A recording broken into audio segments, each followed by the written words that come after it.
शुरू करते हैं नया टॉपिक का नाम है आरएनए।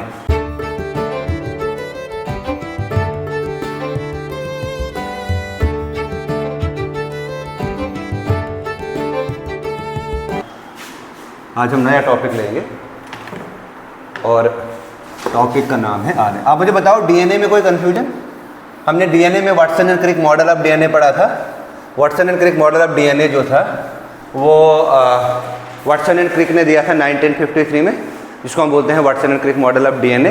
ये बेसिकली उन्होंने फाइबर फॉर्म ऑफ डीएनए बताया था, जिसको बोलते हैं बी फॉर्म ऑफ डीएनए। क्या बोलते हैं? B form of DNA. इन्होंने एक टेक्निक का इस्तेमाल किया था, एक्सरे क्रिस्टलोग्राफी टेक्निक थी।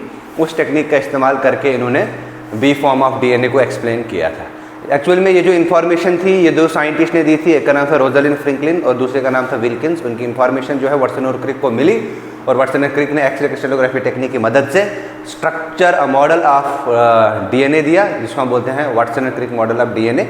इस मॉडल के तहत कुछ इंपॉर्टेंट फीचर्स हमने डिस्कस किए थे पिछले लेक्चर में, है ना। आज के लेक्चर में हम डिस्कस करने जा रहे हैं राइबो न्यूक्लिक एसिड। आज के लेक्चर में हम डिस्कस करने जा रहे हैं राइबो न्यूक्लिक एसिड। मैंने बात की थी आपके सामने जेनेटिक मटेरियल की। ये जेनेटिक मटेरियल या तो डीएनए हो सकता है या आरएनए हो सकता है। आरएनए किसका जेनेटिक मटेरियल होता है? वायरसेस का जेनेटिक मटेरियल होता है। आरएनए जो है हाईली अनस्टेबल है, डीएनए स्टेबल है। अब स्टेबिलिटी की जब हम बात करेंगे तो स्टेबिलिटी कौन प्रोवाइड करता है, इस चीज़ को भी हमने डिस्कस किया है। अगर मैं आरएनए की बात करूंगा, दिस राइबो न्यूक्लिक एसिड, इसको हम एब्रीवेट कैसे करेंगे? आरएनए।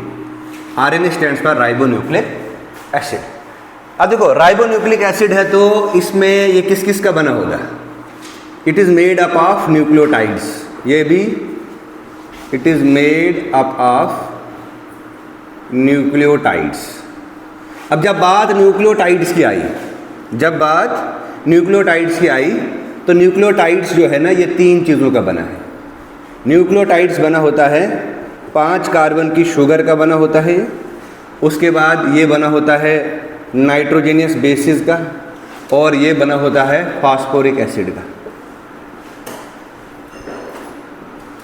अब देखो, अगर आरएनए है, आरएनए में 5 कार्बन की शुगर जो है उसको नाम दिया हमने राइबोस शुगर।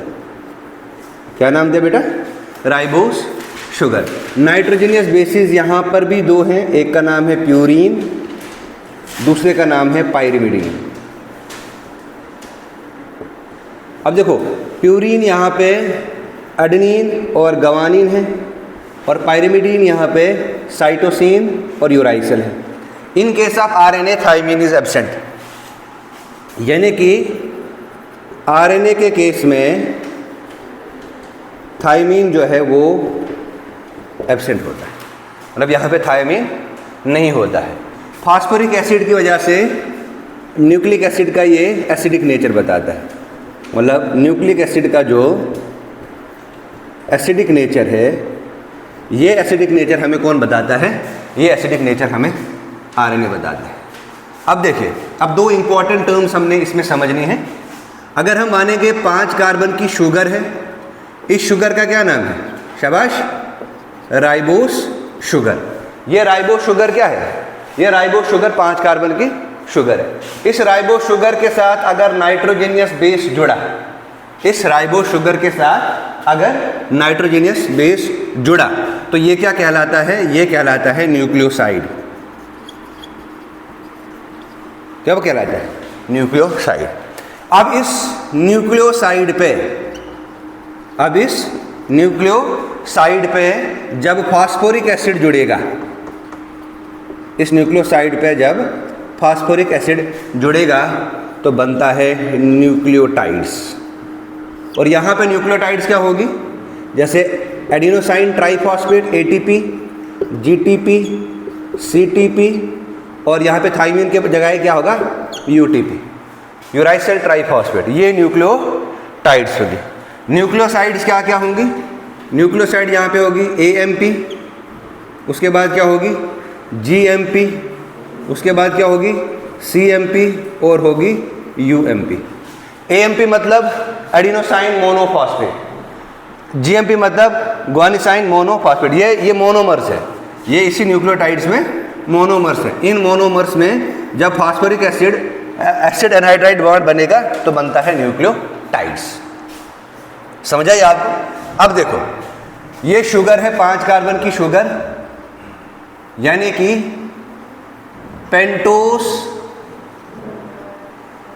शुगर और नाइट्रोजन बेस के बीच में जो बॉन्ड होगा उसको हम बोलते हैं ग्लाइकोसिडिक बॉन्ड। उस बॉन्ड को क्या बोलते हैं बेटा? Glycosidic bond. तो ग्लाइकोसिडिक बॉन्ड क्या हो गया?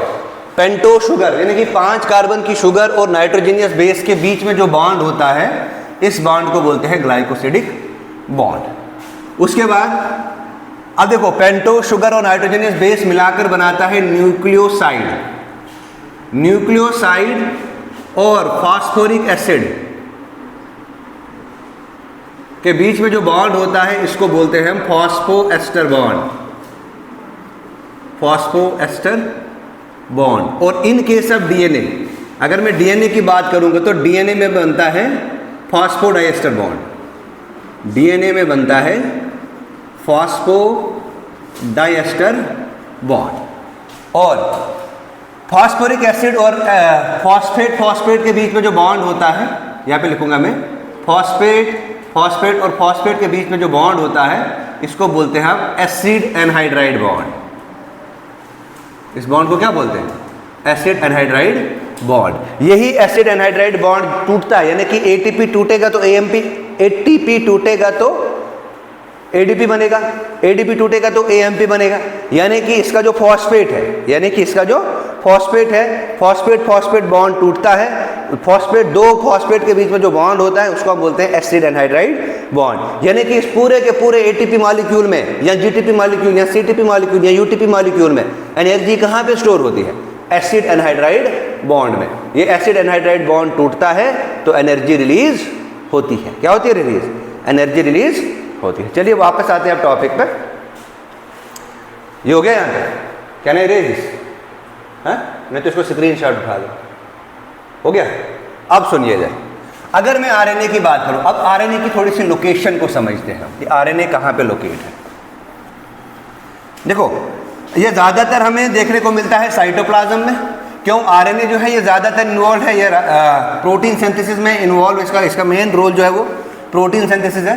तो राइबोन्यूक्लिक एसिड, यानी कि अगर मैं बात करूं आरएनए की, तो आरएनए जो है it is found in larger amount in cytoplasm. ये ज़्यादा अमाउंट में साइटोप्लाज्म में होता है और ये लेसर अमाउंट में होता है, लार्जर अमाउंट साइटोप्लाज्म में और लेसर अमाउंट में होता है ये न्यूक्लियस में। यानी कि साइटोप्लाज्म में ये ज़्यादा देखने को मिलता है और न्यूक्लियस में कम देखने को मिलता है। अगर मैं बात करूं इन साइटोप्लाज्म, अगर मैं बात करूं इन साइटोप्लाज्म, साइटोप्लाज्म में भी it is mainly found in ribosomes. आपको पता है राइबोसोम्स एक मेम्ब्रेनलेस ऑर्गेनेली है। इस राइबोसोम को हम protein factory of the cell भी कहते हैं। Why this is known as protein factory of the cell? क्योंकि ये प्रोटीन बनाता है। क्या करता है ये? क्या करता है? ये प्रोटीन बनाता है, इसलिए हम इसको बोलते हैं protein factory of the cell. अब प्रोटीन किसकी मदद से बनाता है? ये आरएनए की मदद से बनाता है। तो आरएनए कहाँ पे आ गया? आरएनए प्रेजेंट होता है राइबोसोम्स में और न्यूक्लियस में भी। और इन nucleus, in cytoplasm it is mainly found in ribosomes. और अगर मैं बात करूं न्यूक्लियस की तो it is mainly found in nucleolus. और आपको पता है न्यूक्लियोलस को लिटिल न्यूक्लियस कहते हैं। इस छोटे से न्यूक्लियस में आरएनए को देखने को मिले कि इसमें आरएनए देखने को मिलता है। ठीक है ना? उसके बाद अगर मैं आरएनए की बात करूं, अगर मैं इसमें आरएनए की बात करूं तो आरएनए जो है ये दो तरीके का हो सकता है। आरएनए दो तरीके का हो सकता है। एक होता है सिंगल स्ट्रैंडेड आरएनए और होता है डबल स्ट्रैंडेड आरएनए। मेजॉरिटी में क्या देखने को मिलता है? Single stranded RNA. Double stranded RNA जो है ये एक्सेप्शनल केसेस में देखने को मिलता है। तो आरएनए दो तरीके का आ गया, सिंगल स्ट्रैंडेड आरएनए जिसमें एक ही स्ट्रैंड होगा और डबल स्ट्रैंडेड आरएनए जिसमें दो आरएनए होंगे। इसके अलावा नेक्स्ट हम पढ़ते हैं इसमें, दैट इज अब दूसरी बात, आरएनए जो है ना, RNA does not follow 4 Chargaff's rule. RNA जो है डू नॉट फॉलो, ये फॉलो नहीं करता है चारगाफ रूल। हमने चारगाफ रूल बहुत अच्छे से पढ़ा है। अगर ये चारगाफ रूल्स को फॉलो नहीं करता है, दैट मीन्स कि यहाँ पे द अमाउंट ऑफ एडेनिन, तो मैं ऐसे कह सकता हूँ here the amount of adenine, the amount of purine, ऐसे लिखो, the amount of purine is not equal to amount of pyrimidine. यानी कि यहाँ पे R जो है is not equal to Y, यानी कि जितना अमाउंट प्यूरिन का है उतना अमाउंट पिरिमिडीन का नहीं है, यानी कि ये चारगाफ रूल को फॉलो नहीं करता है। कोई क्वेश्चन यहाँ तक नहीं है ना? ठीक है, उतारा यहाँ तक, ठीक है। नेक्स्ट लिखो, that is types of RNA। अब RNA की हमने टाइप्स पढ़नी है।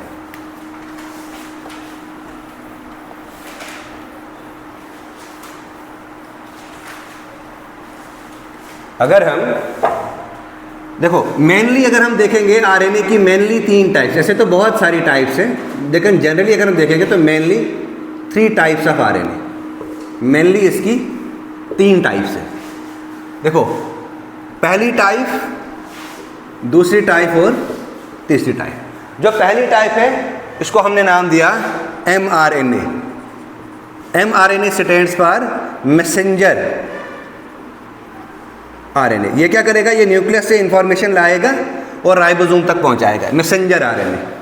दूसरा आता है हमारा टीआरएनए, इसको बोलते हैं ट्रांसफर आरएनए। ये कुछ ना कुछ अमीनो एसिड सीक्वेंस को ट्रांसफर करेगा।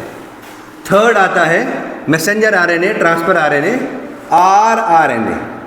ये राइबोसोम्स के ऊपर होता है, तो इसको हम बोलते हैं राइबोसोमल आरएनए।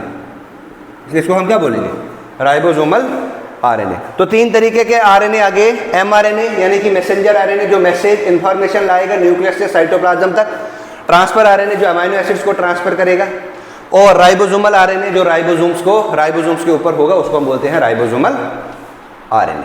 अब देखो अगर मैं बात करूं राइबोसोमल आरएनए की, इसको हम इनसॉल्युबल आरएनए भी कहते हैं।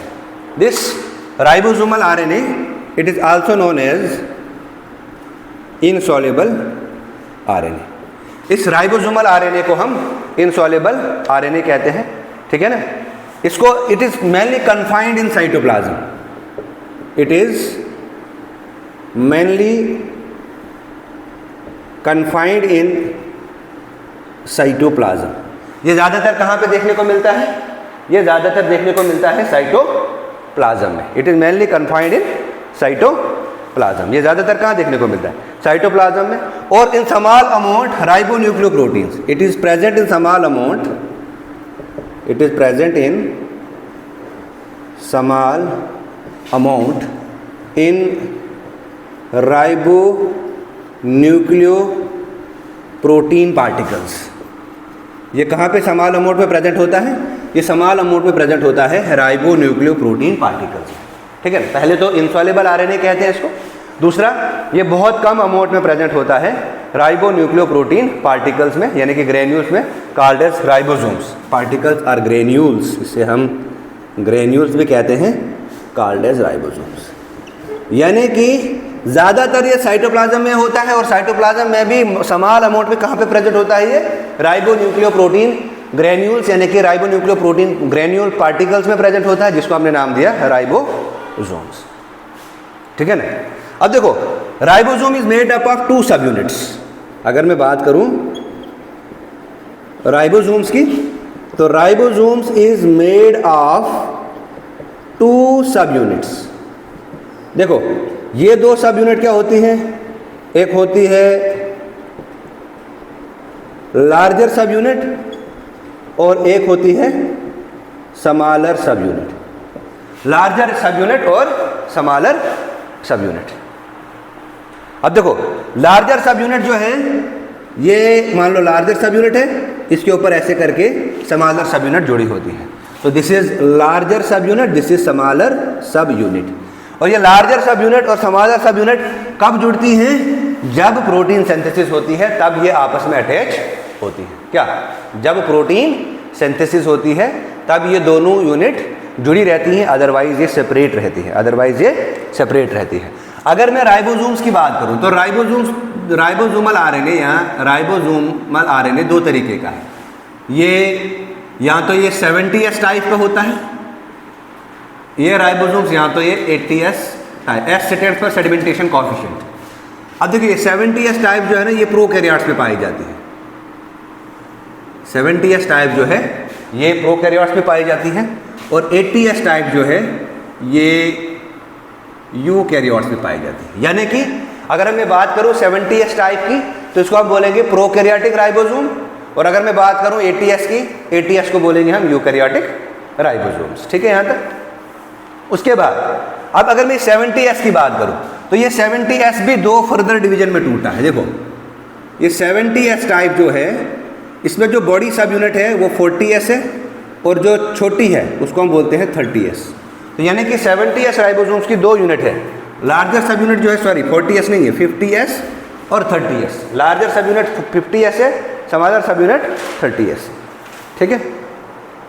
नाउ ऐसे ही अगर मैं 80S की बात करूं, अब देखिए 70S राइबोसोम्स में फर्दर ब्रेकडाउन है। 80S राइबोसोम्स भी ऐसे ही दो तरीके का है। अगर मैं बात करूं 80S राइबोसोम की, ये आता है एक 60S, दूसरा आता है 40S। यानी कि 60S जो है ये लार्जर सब यूनिट है और 40S जो है ये स्मॉलर सब यूनिट है। अगर मैं इसको ड्रा करूं तो ये 60S सब यूनिट है, ये 40S है। अगर इसको मैं ड्रा करूं ये 50S सब यूनिट है और ये 30S सब यूनिट है। यानी कि जो बड़ा है यूकैरियोटिक राइबोसोम्स है, यूकैरियोटिक राइबोसोम 80S है। कितना है? 80S है। और इसकी सेडिमेंटेशन जो है वो 60S है और 40S है।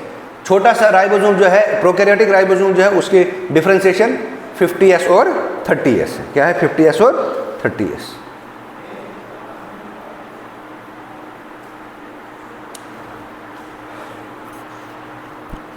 यानी कि अगर मैं बात करूं 70S राइबोसोम्स की, तो 70S राइबोसोम्स में क्या क्या हो सकता है? 70S राइबोसोम्स में 5S RNA होगा। क्या क्या होगा? 70S राइबोसोम्स में 5S RNA होगा, 16S राइबोसोमल RNA होगा और 23S राइबोसोमल RNA होगा। मतलब ये तीन तरीके के राइबोसोमल RNA 70S में देखने को मिलते हैं। ठीक है ना। इसके अलावा ये तो आ गया हमारा बड़ी सब यूनिट का 16RS 14। उसके अलावा ये जो 16S राइबोसोमल RNA है ये पाया जाता है 30S सब यूनिट में। किसमें पाया जाता है? 30S सब यूनिट में पाया जाता है। इसके अलावा ये दो जो हैं 5S RNA और 23S RNA, 5S RNA और 23S RNA ये पाई जाती है लार्जर सब यूनिट। जो लार्जर सब यूनिट है वो है 50S। और इसके अलावा डिफरेंट टाइप्स ऑफ प्रोटीन्स भी इसमें इन्वॉल्व होती हैं। That proteins are known as ribonucleo proteins particles. उन्हें राइबोन्यूक्लियो प्रोटीन ग्रेन्यूल्स भी हम कहते हैं। ऐसे ही सेम इस 80S की डिफरेंशिएशन है। यानी कि अगर मैं बात करूं 80S तो 80S टाइप में क्या क्या पाया जाएगा? अगर मैं बात करूं 80S में पाया जाएगा 18S RNA, 28 और 5S, मतलब 5.8S राइबोसोमल RNA, उसके बाद 18S राइबोसोमल RNA, उसके अलावा 28S ribosomal RNA, 28S ribosomal RNA। मतलब 80S सब यूनिट की जो राइबोसोम की है उसमें 5.8S राइबोसोमल RNA पाया जाएगा, 18S राइबोसोमल RNA पाया जाएगा, 28S राइबोसोमल RNA पाए जाएंगे। ठीक है ना। इसमें से जो 18S राइबोसोमल RNA, इसमें से जो 18S राइबोसोमल RNA है वो 40S सब यूनिट में पाया जाता है। ये जो है दिस इज यानी कि 40S सब यूनिट में ये पाया जाएगा। इसके अलावा यहाँ पे एक और राइबोसोमल RNA पाया जाता है 5.5S ribosomal RNA। This is all about ribosomal RNA। ये किसके बारे में था? ये हमारा राइबोसोमल RNA के बारे में था। क्लियर है ये चीज? Now next comes to transfer RNA। अब हम किस पे चर्चा करेंगे? Transfer RNA। ये हो गया, ये लिख लिया आपने? ये हो गया। तो अब देखो अगर मैं ट्रांसफर RNA की बात करूं, देखो सबसे पहली बात ट्रांसफर RNA को सॉल्युबल RNA भी कहते हैं। It is also known as soluble RNA. Transfer RNA को हम एक नाम से जानते हैं, यानी कि इसको हम क्या बोलते हैं, सॉल्युबल आरएनए बोलते हैं, या इसको हम it is also known as S RNA, इसको हम एस आरएनए के नाम से भी जानते हैं, या इसको हम बोलते हैं adaptor RNA, it is also known as adaptor RNA, इसको हम एडाप्टर आरएनए के नाम से भी जानते हैं, या it is also known as supernatant RNA, इसको हम सुपरनेटेंट आरएनए भी बोलते हैं। ये स्मॉलेस्ट आरएनए होता है, it is the smallest RNA, और ये कितना होता है, 15% होता है सेल के अंदर, it is the smallest RNA, और ये 15% है ऑफ टोटल आरएनए, मतलब टोटल आरएनए में से 15% क्या है, ट्रांसफर आरएनए, 15% जो है वो ट्रांसफर आरएनए है। ठीक है, अब देखिए नेक्स्ट हेडिंग लिखो, स्ट्रक्चर ऑफ ट्रांसफर आरएनए। तो ट्रांसफर आरएनए का स्ट्रक्चर ड्रा करने के लिए मुझे मैसेंजर आरएनए को पहले इरेज करना पड़ेगा, इधर बनाएंगे स्ट्रक्चर ऑफ ट्रांसफर आरएनए।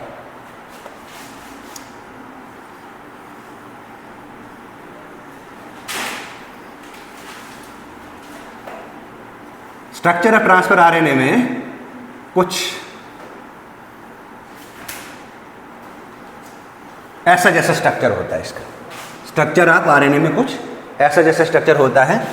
ये 5 प्राइम है और ये 3 प्राइम है, 3 प्राइम पे एक सीक्वेंस है, इस 3 प्राइम पे एक सीक्वेंस है जिसका नाम है ACC, क्या नाम है, ACC, और यहाँ पे COOH होता है, एक ग्रुप प्रेजेंट होता है, और ये किसका ग्रुप होता है, कार्बोक्सिलिक एसिड किसका प्रेजेंट होता है, ये अमाइनो एसिड का। ठीक है, देखियो इस वाली जो लूप है ये पहली लूप है, ये इसमें दूसरी लूप है, ये वाली जो है ये इसमें थर्ड लूप है, और ये 4 लूप है, यानी कि it is a 4 loop structure. अगर मैं टीआरएनए की बात करूं तो टीआरएनए जो है इसको बोलते हैं क्लोवर लीफ मॉडल, और ये क्लोवर लीफ मॉडल जो है this is known as clover leaf model, और ये क्लोवर लीफ मॉडल जो है इट इज 2 डायमेंशनल मॉडल। ये कौन सा मॉडल है बेटा, ये 2 डायमेंशनल मॉडल है। और अगर मैं इस क्लोवर लीफ मॉडल की बात करूं, इस क्लोवर लीफ मॉडल में 3 फोल्ड्स होती हैं जिसमें स्टेबलाइजेशन का काम जो है वो हाइड्रोजन बॉन्डिंग करता है। अब देखिए इसमें क्या होता है, इसमें अनयूजुअल बेस पेयरिंग भी होती है, जैसे कि यहाँ पे लिखूंगा, इसको हम बोलते हैं DHU loop, DHU loop, DHU stands for dihydroxy uridine, dihydroxy uridine loop. ठीक है, ये DHU लूप है, पहली लूप जो है डाइहाइड्रोक्सी यूरिडीन लूप है, इसको DHU लूप कहते हैं। और ये DHU लूप जो है ये अमाइनो एसिड सिंथेटेस एंजाइम नाम यहाँ पे होता है, यहाँ पे एक एंजाइम काम करता है जिसका नाम है अमाइनो एसिड सिंथेटेस। अब देखिए अमाइनो एसिड सिंथेटेस है, यानी कि ये क्या करेगा, ये किस में इन्वॉल्व होगा, ये इन्वॉल्व होगा synthesis of amino acids, synthesis of, पूरा लिख लो, सिंथेसिस ऑफ अमाइनो एसिड्स, यानी कि DHU लूप जो है वो अमाइनो एसिड की सिंथेसिस करता है। क्या करता है, अमाइनो एसिड की सिंथेसिस करता है। दूसरी लूप जो है ये वाली लूप, यहाँ पे कोडान और एंटी कोडान मैच होता है, इसलिए यहाँ पे इसको हम बोलते हैं एंटी कोडान लूप, इसको हम क्या बोलते हैं, एंटी कोडान, ये एंटी कोडान है, और इस पूरी लूप को हम बोलते हैं एंटी कोडान लूप। इस पूरी लूप को क्या बोलेंगे हम, एंटी कोडान लूप। और ये जो छोटा स्ट्रक्चर है, this structure is known as variable arm, this structure is known as variable arm. और ये 4th वाला स्ट्रक्चर जो है इसको हम बोलते हैं thymidine pseudouracil cytosine, thymidine pseudouracil cytosine, TSAIC loop. ये TSAIC लूप जो है थाइमिडीन सीडोयूराइसल साइ लूप। अब देखिए ये जो लूप सेकंड है ना, यहाँ पे नाइट्रोजनस बेसिस जुड़ेंगे, ठीक है ना, जो कोडान है, यानी कि जो लूप सेकंड है it contains unpaired nitrogen bases, इसमें अनपेयर्ड नाइट्रोजन बेसिस होते हैं जिनको हम बोलते हैं एंटी कोडान, जो कि रिकॉग्नाइज करते हैं कोडान को और कोडान के साथ मैच करते हैं। ये जो टी साइट सी लूप है, this loop is known as thymine pseudouracil cytosine loop. लिख लो, थाइमीन स्यूडोयूरासिल साइटोसिन लूप। और ये जो टी साइट सी लूप है, इसका क्या काम है? Ribosomal binding site. यहां पे राइबोसोम बाइंड होता है।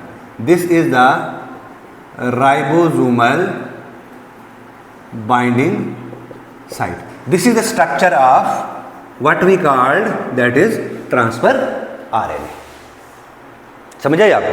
तो in case of transfer RNA का जो स्ट्रक्चर है ये 5 प्राइम टू 3 प्राइम चलता है। अगर मैं बात करूं 3 प्राइम पे, तो 3 प्राइम पे क्या है? Carboxylic acid of amino acid है, यानी कि अमाइनो एसिड का कार्बोक्सिलिक ग्रुप इसके साथ जुड़ा है। इसमें क्या होती है? 3 लूप होती है। और यहाँ पे देखिए, ये जो है यहाँ पे ये बिल्कुल पेयर्ड नाइट्रोजन बेसिस होते हैं। यहाँ पे these are paired nitrogen bases. यहाँ पे ये कुछ पेयर्ड नाइट्रोजन बेसिस होते हैं। इसके अलावा अगर मैं इसकी बात करूंगा, यहाँ पे कुछ अनपेयर्ड नाइट्रोजन बेसिस होते हैं।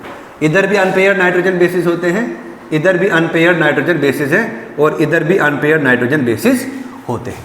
यानी कि यहाँ पे कुछ पेयर्ड नाइट्रोजन बेसिस होंगे और कुछ अनपेयर्ड नाइट्रोजन बेसिस होंगे। इसके अलावा यहाँ पे लूप्स होती हैं। क्या होती हैं? लूप्स होती हैं। जैसे पहली लूप है, इसका नाम है DHU loops. What do you mean by the term DHU loops? DHU loops मतलब डाइहाइड्रोक्सी यूरिडीन लूप। यहाँ पे एक एंजाइम काम करता है जिसका नाम है अमाइनो एसिड सिंथेटेस। ये अमाइनो एसिड सिंथेटेस जो है अमाइनो एसिड्स की सिंथेसिस कराता है। दूसरा आता है एंटीकोडॉन लूप, और ये एंटीकोडॉन लूप जो है ये सेकंड लूप है जो कि पेयर्ड नाइट्रोजन बेसिस के साथ कोड कराता है। थर्ड आता है वेरिएबल आरएम। फोर्थ आता है टी साइट सी लूप जो कि राइबोसोमल बाइंडिंग साइट है। This is all about transfer RNA. ये हमारा क्या था? Transfer RNA. मेजर फंक्शन क्या है ट्रांसफर आरएनए का? अमाइनो एसिड को ट्रांसफर करना साइटोप्लाज्म से to the site of protein synthesis, है ना? तो major function of transfer RNA क्या है? Transfer of amino acid from the cytoplasm to the site of protein synthesis. यानी कि अमाइनो एसिड का ट्रांसफर करना साइटोप्लाज्म से वहां पे जहां पे प्रोटीन बनता है, वहां पे जहां पे प्रोटीन बनता है, इसको हम बोलते हैं टीआरएनए, यानी कि ट्रांसफर आरएनए। क्या बोलते हैं इसको? Transfer RNA. ठीक है, नेक्स्ट पढ़े। देखो अभी तो बहुत टाइम है हमारे पास। इसको ये वाला स्ट्रक्चर ड्रा किया, अभी फोटो उठा लो इसका।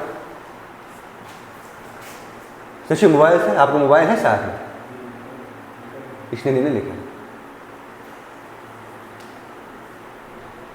क्या? आप इसको उठाओ फोटो आप।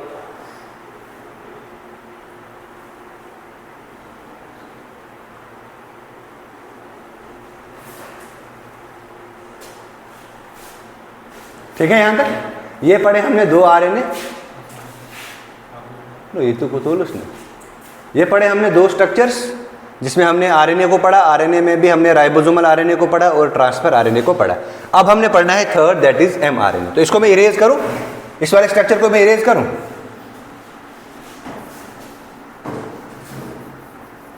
ये था clover leaf model.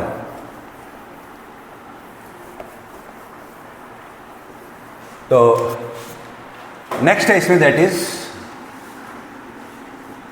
Third structure आता है इसमें। थर्ड जो टाइप है इसकी, दैट इज एमआरएनए। देखो mRNA stands for, it is known as messenger RNA. कहीं ना कहीं ये मैसेज को, इंफॉर्मेशन को लाएगा, इसलिए इसको हम मैसेंजर आरएनए कहते हैं। या अगर इंफॉर्मेशन ला रहा है तो इसको हम बोलेंगे इंफॉर्मेशन आरएनए। इसको मैसेंजर आरएनए या इंफॉर्मेशन आरएनए कहते हैं। ये लॉन्ग आरएनए है और ये सबसे कम हो, it is a long RNA, सबसे लंबा आरएनए है, और ये बनाता है 2 to 5% of total RNA. Total RNA में 2 to 5% ये बनाता है। ठीक है ना? अब देखिए,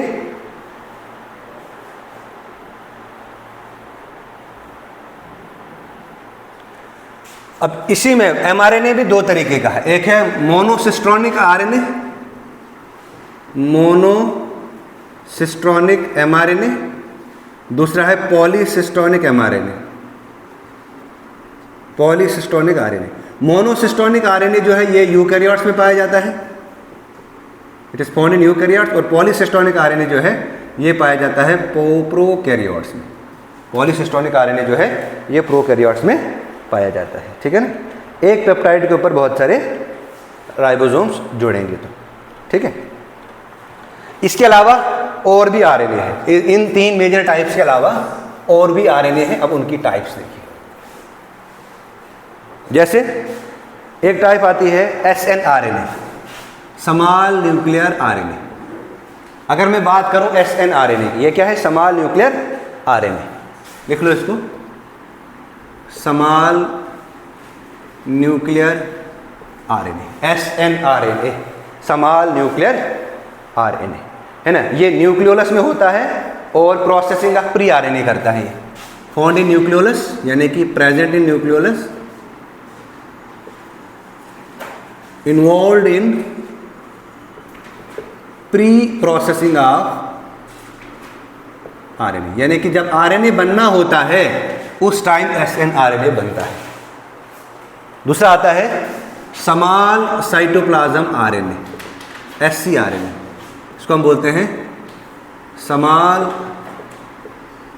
cytoplasm RNA, SCRNA, small cytoplasm RNA.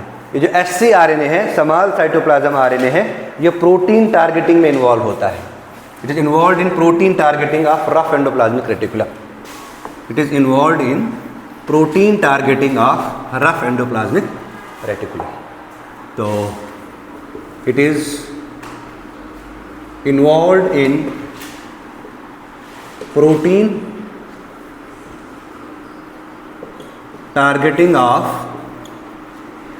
Rough endoplasmic reticulum. जब प्रोटीन की टारगेटिंग होती है उस टाइम, है ना। उसके बाद एक और आरएनए, इसको बोलते हैं गाइड आरएनए। क्या बोलते हैं? Guide RNA. इसको आरएनए एडिटिंग भी बोलते हैं। अगर कहीं पे गलत आरएनए जुड़ गया है, उसकी एडिटिंग कौन करेगा? गाइड आरएनए करेगा। कौन करेगा? गाइड आरएनए करेगा। एक आता है siRNA, siRNA, इसको बोलते हैं स्मॉल इंटरफेस आरएनए, इसको बोलते हैं स्मॉल इंटरफेस आरएनए, siRNA हो गया स्मॉल इंटरफेस आरएनए। एक और आरएनए आता है, इसको बोलते हैं miRNA, इसको बोलते हैं माइक्रो इंटरफेस आरएनए। miRNA को क्या बोलते हैं? माइक्रो इंटरफेस आरएनए, ठीक है। समझा याद? नेक्स्ट हेडिंग लिखो, फंक्शन ऑफ राइबोसोम्स। राइबोसोम्स के क्या फंक्शन है?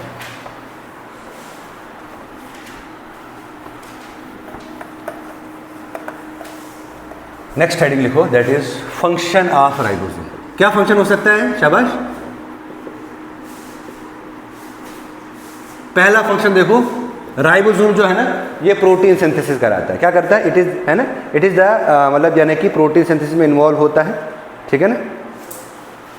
It helps in protein synthesis.